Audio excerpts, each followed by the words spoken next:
What's up, guys, and welcome back to the Mid-Level Media channel, your hub for everything physical media and entertainment. And guys, I'm so excited today because I get to talk about this new Scream Factory, Shout Factory, Alligator on 4K. I'm just so excited to talk about this one and break it all down for you guys. We're going to talk about the movie. We're going to talk about the audio visual quality, talk about the special features. We're going to go into the packaging, do a little unboxing there as well. And yeah, there's tons to talk about with this release. It's a super cool release from Scream Factory, Shout Factory. But before I get into it, I want to ask that if you are not yet a subscriber to the Mid-Level Media channel, what are you waiting for? Hit that subscribe button. If you like Blu-ray and 4K content, reviews, Blu-ray hunting videos, collection hauls, live streams with other collectors.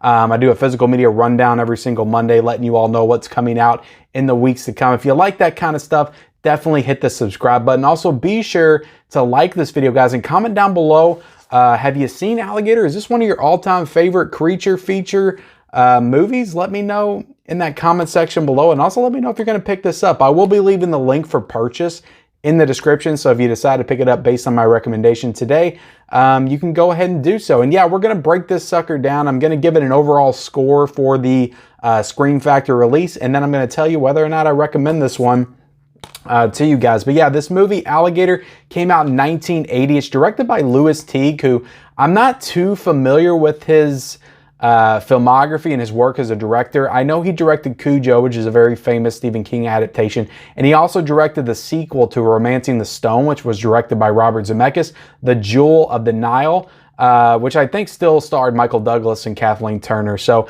those are the two of his most notable films, and he was also a second unit director on a Death Race movie. So not too familiar with Louis Teague's work, but I thought he did a fantastic job directing this film. Also starring Robert Forster and an actress that I'm also not too familiar with as well. You got Robin Riker. So those are the two leads of this movie. The rest of the cast I'm not too familiar with either. Haven't really seen too many of them in anything. But Robert Forster is the main lead, which I know him from Jackie Brown. He was also in later season of Breaking Bad, which we'll go into later when we talk about the special features. Yeah, just a really good actor, and definitely brought a lot of prestige to this kind of schlocky B-level slasher flick. And I don't know how much credibility Robert Forster had at the time, but he's just a legitimately good actor. So when you watch this movie, and there is some goofier stuff and scenes that happen in it, he kind of grounds it and just makes it feel a little bit more important, a little bit more prestigious as far as a horror film. But the movie itself, it's not really, I would describe it as a B type monster movie, type creature feature film, just a B movie, but it kind of has shades of Jaws for sure with it's Jaws with an alligator. It also reminded me a little bit of a slasher film. In the beginning, you have the alligator kind of stalking people one by one in the sewers as they're going down to investigate what's going on. And he's picking them off one by one. It kind of goes into like a first person perspective and shows him getting ready to chew up people and eat them like from his perspective. And you'll see them and they're like, ah, so it reminded me, it had that like Friday the 13th kind of monster stalking in the shadows kind of feel to it. And then it just turns into a full-on like monster creature feature. He's rampaging through the city streets, death and destruction, just tons of awesome stuff. But yeah, I really enjoyed this movie. I enjoyed it far more than I thought I would. Robert Forster, like I said, is really great. Robin Riker and him have great chemistry together. And just going in to what this is about, just giving you the synopsis, but it's a pet baby alligator is flushed down a Chicago toilet, and it survives by eating discarded laboratory rats injected with growth hormones. And the small reptile grows to a gigantic size, escapes the city sewers, and goes on a rampage. Just a really cool premise, and it does, like, the baby alligator is discarded at the beginning of the movie, and then it flashes forward 12 years later. They are discovering, like, body parts that are getting washed up in, like, the water reservoirs and the sewers. They're just finding random body parts in, like, the lake, the local lakes. And they're starting to like, what's going on? Is there some kind of serial killer around here? Is some kind of creature that we need to find? So they go investigating in the sewers, and it's basically Robert Forster sees the alligator, sees him eat his partner in the beginning, and he has to convince everybody that there's actually a huge alligator down there. That's like the first 30 to 45 minutes, and then the rest of it is them trying to stop the alligator once it escapes. And this, I'm going to tell you right now, this has an incredible finale to it, an incredible payoff. to everything. First off, the scene where he first like emerges from the ground and just like erupts out of the sewer is freaking awesome. Just the way it's shot and structured. And the alligator looks really good. Like the effects look incredible for the time. I would say on par with Jaws, honestly. They're really smart the way they like cut back and forth as he's like attacking and eating people. So you can't totally see how fake it looks when he's like eating a person. It kind of cuts back and forth, and then it'll give you like the look of his mouth as he's chomping up and down, but it doesn't like fully show him. So it doesn't take away from it in any way. It feels real all throughout the movie. And yeah, I thought the alligator looked fantastic, honestly. That whole team needs to be commended because this is incredible work. Like I said, on par with Jaws, honestly. I would say this looks as real as the shark in Jaws did, and this one came 5 years later. And I imagine it had probably a smaller budget than Jaws, I would have to say. But yeah, the alligator looked great. But going back to the finale, I don't want to spoil anything if you haven't seen it, but there is a huge payoff where this alligator is like attacking, well, let's just say a party that's going on, and there's a tons of blood and carnage as he's like rampaging through these people, and it's freaking awesome. So again, I don't want to give everything away, but it's freaking fantastic. But yeah, Robert Ford, everybody in this movie is great. I really like, I didn't think anybody stuck out as being like bad or anything. There are some goofier moments to the film. But yeah, overall, guys, I think it's pretty good. And I think this movie really holds up as a monster film from the early 80s. Look, I really enjoyed it. I thought it was a ton of fun. It had a good payoff, and it's just a really well-directed film, too. I love the score to it. There's just a lot of elements about this movie that I love. So I gotta give it a pretty high score, about a 4 out of 5. For the actual movie itself. I enjoyed the hell out of it, had a great time with it. Again, not a masterpiece. I'm not saying it's as good as Jaws, but it's basically Jaws with an alligator with a little bit of Friday the 13th elements, slasher elements sprinkled in throughout. So let's get into the real meat of this release from Scream Factory. First off, this is a 3-disc set. I'll go ahead and do the unboxing right now and kind of show you all that. But this is a 3-disc set. The reversible cover art I absolutely love. That's a great image, but it does have the reversible cover art. Not all of the 4Ks have had reversible cover art because I think that They Live and Prince of Darkness did not. So, which is weird, but I think that's primarily with the re-releases from Scream Factory. But great disc art. This is a 3-disc set. You get the 4K Ultra HD disc. You also get the Blu-ray disc for the theatrical cut, and you get the Blu-ray for the television version as well, which is really cool. That you get the TV cut and the theatrical version, 4K. So great value to the set right off the bat with 3 discs. And yeah, I just thought the packaging is fantastic. I love the artwork on it. Absolutely great. So getting into the transfer itself, guys, and this is where you're going to want to pay attention, because this to me is the best 4K transfer that I have seen this year. Hands down, out of everything that I've watched this year, Alligator is the best. Now, that's not saying a whole lot. We are still in February, but I would even go as far as to say that if this actually came out in 2021, it probably would have made my top 10 or top 5 4K releases of last year. So taking into account last year and this year, I would say this is probably top 5. This looked fantastic. If you're longtime watchers of the channel, you remember how much I was hyping up Django last year, the Arrow video release.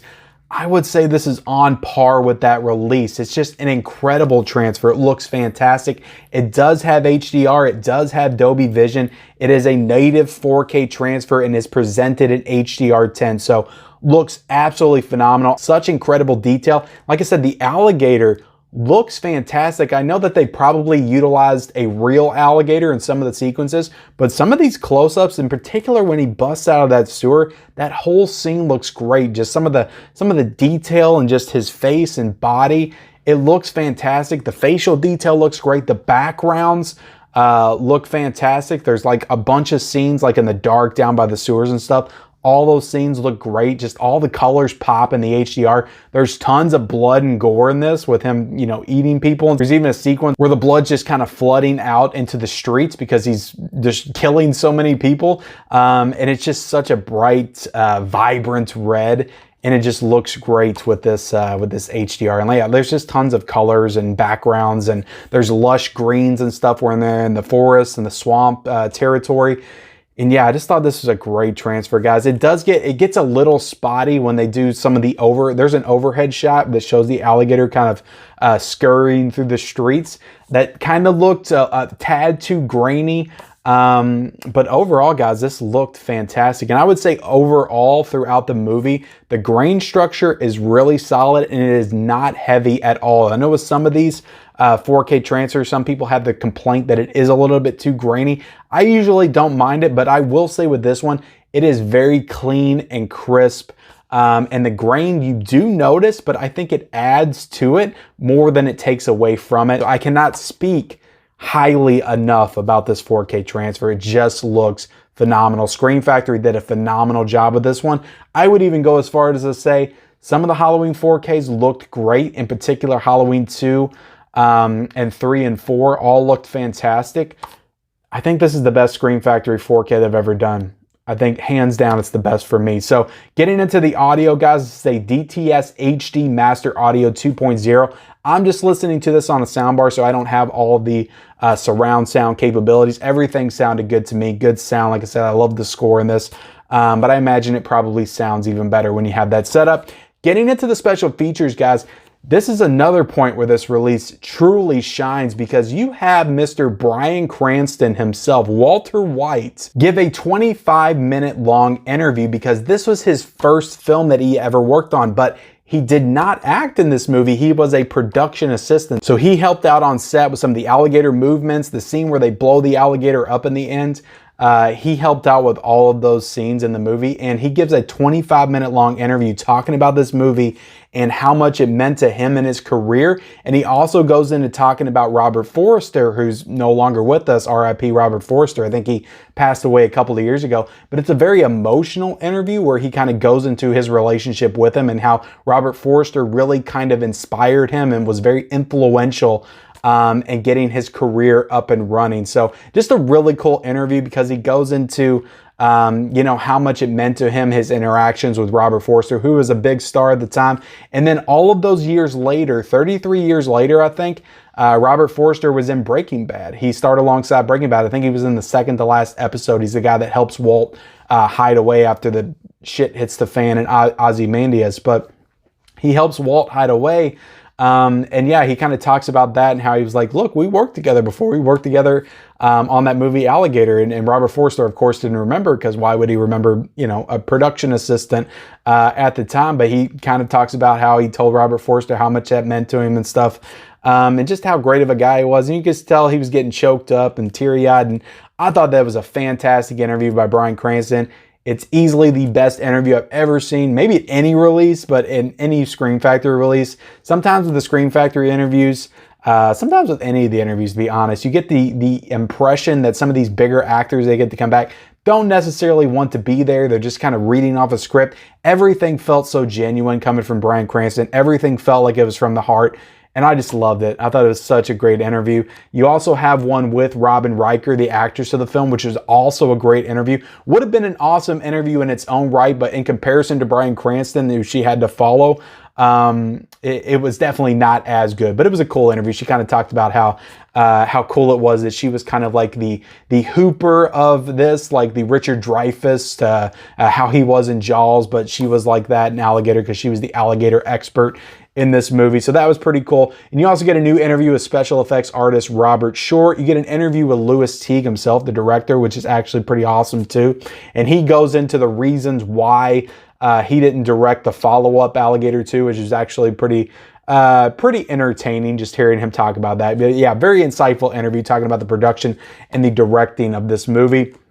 You get an audio commentary, which is a older audio commentary because it has Robert Forster in it and Louis Teague doing the audio commentary, which is I listened to about 30 minutes of it and it was definitely a really entertaining commentary. But with two people, it just felt like they were very passionate about this early monster movie that they both worked on. They both seemed like they were having a hell of a time talking about this movie. So, but yeah, that was probably I would say that was probably like on the DVD release or whatnot. Interview with screenwriter John Sayles, teaser trailer, theatrical trailer, TV spots, trailers from hell, filmmaker Karen Kusama on Alligator. So yeah, guys, like I said, I thought this was a fantastic release. One interesting thing to note is that Bryan Cranston's interview is not advertised on the back of this. And I don't know why. That's a very strange thing to not include on the back of your release, not advertised, because that, honestly, that's one of the best parts about this release. I'm going to be honest. But also going into the Blu-rays, like I said, you do get the theatrical cut, which is 8 extra minutes. I didn't watch the theatrical cut or the TV cut on the Blu-ray, so I can't really comment on it. So, but overall, guys, I have to be honest, this is the best release of the year. This is one of the best releases I've owned in quite some time, new releases. I got to give it the highest marks. I'm giving it a 5 out of a 5 for an actual release. I absolutely recommend you get this, especially if you like these kind of movies, if you like horror, if you like monster movies. Now, if you're not into this stuff at all, you're probably not going to want to get this, but for $29.99, all of the stuff you get with this, just the incredible special features, 3-disc set, the incredible presentation. It looks fantastic in 4K. The movie's super fun. The packaging is awesome. Just everything that you get, top to bottom, $29.99 is a steal for this release. Absolutely worth it. 5 out of 5 release in my opinion. So with that, guys, we are done with my review of Alligator. I hope you guys enjoyed it. Please comment down below. What do you think of this movie? What do you think of this release? Are you going to pick it up based on my recommendation? I will be leaving links for purchase in the description. Also, be sure to like this video, guys, subscribe to my channel, turn on those bell notifications for all future videos, and follow me on all my social media accounts. Those links are in the description, and we'll see you next time.